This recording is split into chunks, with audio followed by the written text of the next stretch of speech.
Hello students. आज हम आपकी 12th क्लास जनरल इंग्लिश का जो पहला लेसन है, जो कि एक पोयम है, वो पढ़ेंगे। पोयम का नाम है teach me to listen lord. Teach का मतलब क्या होता है? पढ़ाना या सिखाना। मी मतलब मुझे, टू लिसन लॉर्ड, लिसन मतलब सुनना, लॉर्ड मतलब भगवान, भगवान को लॉर्ड भी बोलते हैं। तो जो पोएट है इस पोयम का, वो पोएट क्या कहता है कि teach me to listen lord, भगवान मुझे सुनना सिखाइए। तो क्या सुनना नहीं आता है किसी को? जिसके भी भगवान ने कान दिए सब सुन सकते हैं, पर यहाँ पर सुनना मतलब क्या सुनना और क्या नहीं सुनना। तो जो अच्छी चीजें हैं वो सुनना और जो बुरी चीजें हैं उसको नहीं सुनना। ये तो हम जनरली जानते हैं, क्योंकि गांधी जी के 3 बंदरों के बारे में आपको पता होगा, जिसका मतलब क्या होता है कि बुरा मत देखो, बुरा मत सुनो और बुरा मत कहो। तो बुरा मत सुनो का मतलब अलग चीज होती है, लेकिन यहाँ पर पोएट कुछ और कहना चाहता है, कुछ और सुनना चाहता है। वो एक रिक्वेस्ट कर रहा है भगवान से, एक प्रे कर रहा है कि भगवान मुझे सुनना सिखाइए। ठीक है, स्टार्ट करते हैं। Teach me to listen lord, भगवान मुझे सुनना सिखाइए। टू दोज नियरेस्ट मी, उन लोगों को मुझे सुनना सिखाइए जो मेरे करीब है। नियरेस्ट मतलब सबसे करीबी लोग है। दोज मतलब कि एक प्रोनाउन है जो बहुवचनों के लिए उपयोग करते हैं, और ये उन बहुवचनों के लिए यूज करते हैं जो कि पास में नहीं है, यानी कि रीचेबल नहीं है, हमसे फिलहाल दूर बैठे हैं, उनके लिए हम यूज करते हैं। और प्लूरल के लिए यानी कि बहुवचनों के लिए यूज करते हैं। तो क्या बोल रहा है poet? Teach me to listen lord to those nearest me. Nearest मतलब सबसे करीब, है ना? नियर का ये नियरेस्ट हुआ है, ईएसटी लगाया, ये सुपरलेटिव डिग्री होती है एडजेक्टिव की। तो पोएट उन लोगों को सुनना सीखना चाहता है जो उसके सबसे करीब है। वो सबसे करीबी लोग कौन है? वो कहता है my family, my friends, my coworkers. Family friends का तो आपको पता है क्या होता है मतलब। कोवर्कर्स मतलब साथी या साथ काम करने वाले लोग। तो वो सब जो कि पोएट के सबसे नजदीक है, वो उनको सुनना चाहता है। आगे पोएट प्रार्थना करता है भगवान से, help me to be aware that. Aware मतलब जागरूक होना या जानना। तो भगवान से वो प्रार्थना करता है कि भगवान मेरी मदद कर, ताकि मैं ये जान पाऊं और इस बारे में मैं अवगत हो जाऊं। No matter what words I hear, कोई फर्क नहीं पड़ता है। नो मैटर मतलब कोई फर्क या कोई इस बात से मतलब नहीं कि व्हाट वर्ड्स आई हियर, कि मैं कौन से शब्दों को सुनूं। कोई फर्क नहीं पड़ता है कि लोग क्या कहे और मैं उन वर्ड्स को कैसे सुनूं, क्या उनका वर्ड है वो बोल रहे हैं वो मैं सुनूं।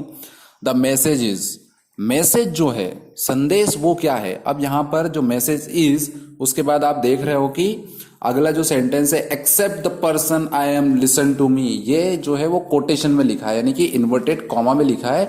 तो ये मैसेज, ये जो शब्द बोले हैं, ये सेंटेंस बोले, ये पोएट के नहीं है।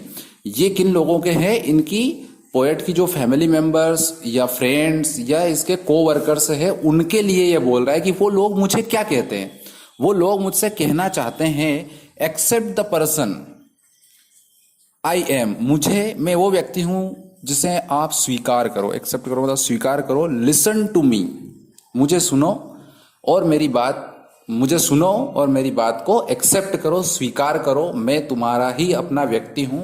ये जो बातें हैं पोएट उन लोगों के द्वारा महसूस करना और सुनना चाहता है। जनरली आपने देखा होगा, सामान्य तौर पर लाइफ में भी हम अपने घर परिवार या दोस्तों में जो शब्द वो कहते हैं, वो शब्द या जो बातें वो कहते हैं, क्या हमेशा ही उन बातों का सेम अर्थ होता है जो वो कहते हैं? क्या सही में, सही मायने में वो का वही अर्थ होता है? उनके चेहरे के भाव देखकर, उनके कहने का तरीका देखकर हम समझ जाते हैं कि वास्तव में जो वो लोग हमसे कह रहे हैं, यानी कि जो हम सुन रहे हैं, वास्तव में वो लोग हमसे वो कहना नहीं चाह रहे हैं। उनकी भावनाएं या उनके कहने का मतलब कभी कभार, कई बार दूसरा होता है, और वो हमें किन्हीं दूसरे शब्दों में समझाना चाहते हैं, अप्रत्यक्ष रूप से, यानी कि इनडायरेक्टली। तो इन दिस पोयम, पोएट भी जो है वो क्या चाहता है? वो कह रहा है कि वो मेरे नियरेस्ट लोग क्या शब्द बोल रहे हैं, मुझे क्या बोल रहे हैं, मैं जो वो बोल रहे हैं वो सुनना नहीं चाहता, बल्कि वो अंदर से क्या चाहते हैं? वो अंदर से चाहते हैं कि मैं तुम्हारा ही व्यक्ति हूं, यानी कि मुझे आप स्वीकार करो, मेरी बात को सुनो, मैं क्या कहता हूं, मैं तुम्हारा ही अपना हूं। ये सारी बातें पोएट जो है वो सुनना सीखना चाहता है। आगे नेक्स्ट स्टेंजा में क्या कहता है, teach me to listen lord, भगवान मुझे सुनना सिखाओ। किनको सुनना सीखना चाहता है अब वो, to those far from me, those वो लोग या उन लोगों के मुझे सुनना सिखाओ जो क्या कहाँ है, फार, एफ ए आर, फार मतलब दूर, फ्रॉम मी मुझसे, भगवान मुझे उन लोगों को सुनना सिखाइए जो मुझसे दूर बैठे हैं या दूर हैं, जो मेरे नजदीकी नहीं है। The whisper of the hopeless, whisper मतलब होता है धीरे धीरे से बोलना या ऐसी आवाज में बोलना कि कोई सुन न ले, है ना। तो जो अक्सर पीड़ित लोग होते हैं, होपलेस मीन्स, होप मतलब आशा, लेस मतलब आशाहीन, जिनकी आशाएं खो चुकी है या जिनके अंदर आशाएं बिल्कुल बची ही नहीं है, तो वो निराशा के शब्द बोलते हैं। और निराशा में शब्द जब बोलता है इंसान तो बहुत धीरे धीरे बोलता है। तो पोएट क्या कह रहा है कि भगवान मुझे उन लोगों को सुनना सिखाइए जो मेरे करीबी नहीं है, जो कि मुझसे दूर है, जो कि होपलेस है, यानी कि जिनके जीवन में कोई आशा नहीं है। उन लोगों की बातों को मुझे सुनना सिखाइए, उनके अंदर की बातों को, उनके मन में क्या है वो मुझे जानना है। आगे क्या क्या जानना चाहता है poet, the plea of the forgotten, plea मतलब तकलीफ है, दर्द, पेन उनका, वो जानना चाहता है। किन लोगों का, जो फॉरगॉटन है, फॉरगॉटन मतलब किसी न किसी कारण से लोगों ने उनको भुला दिया है, यानी कि कोई उन पे ध्यान नहीं देता है, किसी सरकार उन पे ध्यान नहीं देती है, या राजा है तो राजा उन पे ध्यान नहीं देता है ना, उनके अपने लोग उन पे ध्यान नहीं देते हैं। तो ऐसे लोग जो कि यूं ही किसी कोने में पड़े रहते हैं, आप सड़कों पर निकलते हो, कई सारे लोग भिखारी बनकर, या कई सारे लोग ऐसे ही निसहाय यहाँ वहाँ बैठे रहते हैं, कोई उनकी तरफ ध्यान नहीं देता है। वो बोलते रहते हैं भगवान के नाम पे दे दे मुझे, तेरा भला करेगा, 2 रुपए दे दे, 5 रुपए दे दे, मुझे भूख लगी है, लेकिन हम उनको अनसुना करते हुए निकल जाते हैं। तो ऐसे लोगों को पोएट जो है वो क्या चाहता है, सुनना सीखना चाहता है, उसकी बातों को सुनना सीखना चाहता है। और क्या सुनना सीखना चाहता है, द क्राई ऑफ द एंग्यूस्ड, एंग्यूस्ड मतलब दुखी लोग, महादुखी, जो सैड होते हैं किसी न किसी रीजन से, होपलेस होने के साथ साथ कुछ लोग सैड हो जाते हैं, ठीक है। आशाहीन होना एक अलग बात है, दुखी होना एक अलग बात है। तो पोएट उन लोगों को सुनना सीखना चाहता है जो होपलेस है, जो दर्द में है, और जो दुखी है, उनके तकलीफों को पोएट सुनना सीखना चाहता है। इसके लिए वो चाहता है कि भगवान से वो प्रार्थना कर रहा है कि उसकी जो चाहत है उन लोगों को सुनने की वो या समझने की, वो पूरी भगवान उसकी करे। अगला और लास्ट स्टेंजा में क्या बोल रहा है poet, teach me to listen lord, भगवान मुझे सुनना सिखाइए, जो दूर है उनको सुनना सिखाइए, जो पास है उनको सुनना सिखाइए। इसके अलावा और भी वो किसी और को सुनना चाहता है, वो कौन है जिसको पोएट सुनना सीखना चाहता है। Teach me to listen lord to myself, to myself मतलब मेरी खुद की बातों को मुझे सुनना सीखना है।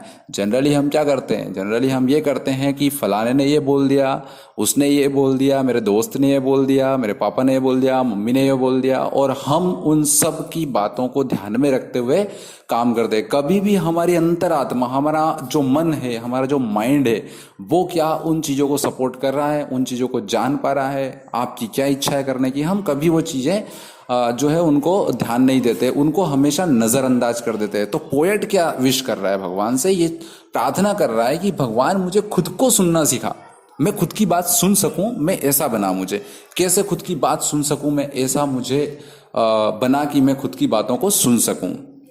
कह रहा है help me to be less afraid, afraid मतलब फियर होता है, डर होता है, भगवान मुझे मदद कर कि मैं लेस अफ्रेड हो जाऊं, मतलब कि मेरा डर जो है वो कम हो जाए। डर कैसा, डर लाइफ में बहुत सारे होते हैं, है ना। जैसे किसी काम को आप शुरू कर रहे हैं तो शुरू करने से पहले आप सोच लेते हैं कि कहीं मैं फेल हो गया तो इस काम में, असफल हो गया तो लोग मुझ पे हंसेंगे, मेरा नुकसान हो जाएगा, मतलब किसी भी तरह की रिस्क आप लेना पसंद ही नहीं करते हैं। क्यों? क्योंकि डर आपके अंदर बैठा हुआ है। तो उस डर को कम करने के लिए भगवान की पोएट मदद मांग रहा है कि भगवान मेरी मदद कर, किस चीज में मदद कर कि मेरा डर जो है वो कम हो जाए।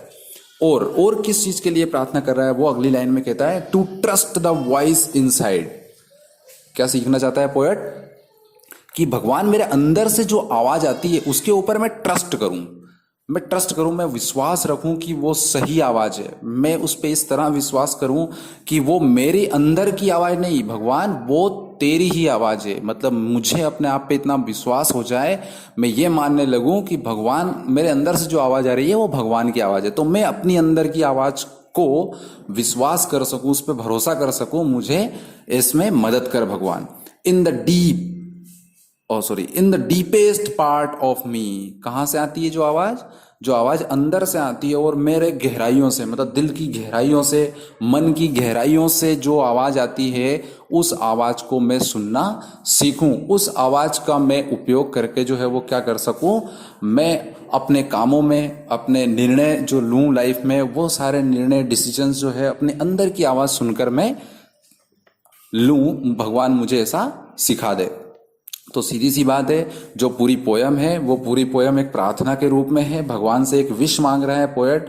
पोएट कह रहा है कि भगवान मुझे वो सिखा जो बाकी लोगों को नहीं आता है, भगवान मुझे वो सिखा जो मैंने अभी तक सीखा नहीं है ना। जनरली मैं यहाँ वहाँ जाता हूँ, हजारों लाखों लोगों से, सैकड़ों लोगों से मिलता हूँ, है ना, 50 लोगों से रोज मिलता हूँ, मैं कभी उनकी बातों पर ध्यान नहीं देता।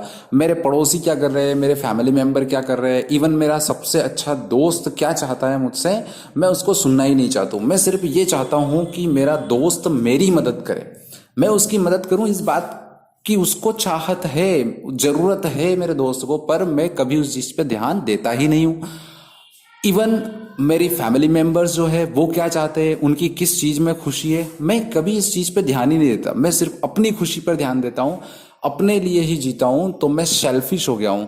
सो now the poet wants to be good for everyone, he wants to listen the voice of his own people, means his family members, his friends and his co-workers, his colleagues, and also he wished to listen those people, those who are far from him, those who are hopeless, those who are forgotten, those who are anguished. He wished to listen them. He also wished to God to listen himself, so that he can make good decisions whenever needed, जब भी जरूरत हो अच्छे decision ले सके। ये सारी चीजें पोएट जो है भगवान से विश करता है। बहुत अच्छी पोयम है, बार बार पढ़िए। एक्सट्रैक्ट इसका आता है, आपको पता है 3 नंबर का, 3 क्वेश्चंस उसमें आएंगे। एक ऑब्जेक्टिव आता है, 2 डिस्क्रिप्टिव टाइप क्वेश्चन आते हैं, या तो 2 ऑब्जेक्टिव और 1 डिस्क्रिप्टिव टाइप क्वेश्चन आता है। सिर्फ पोयम को पढ़ना है, उसको समझना है और उन क्वेश्चंस के आंसर देना है, तो ज्यादा लोड नहीं होगा। लोड इससे कम हो जाता है एग्जाम का। एग्जाम में अगर आपको पोयम अच्छी समझ में आई है और वही एक्सट्रैक्ट आ जाता है पोयम का एग्जाम में, तो आपके लिए आंसर देना बहुत ईजी हो जाता है। 2 बार देखिए, 2 बार सुनिए, वर्ड टू वर्ड मैंने ट्रांसलेशन किया है। अगर आपको फिर भी लगता है कि कोई वर्ड मीनिंग छूट गया है, जो आपको नहीं आता, समझ में नहीं आता है, तो प्लीज कमेंट बॉक्स में कमेंट करके आप वो वर्ड पूछिए।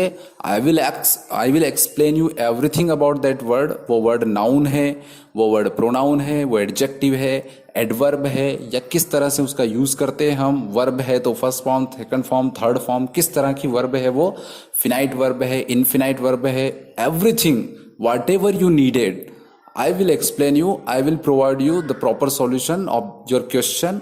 सो प्लीज सब्सक्राइब कर लीजिए इस चैनल को, ताकि आपकी पूरी बुक के जितने भी लेसन्स है, I am going to record them and I am going to post them on this channel. तो बने रहे इस चैनल में। Thank you and best.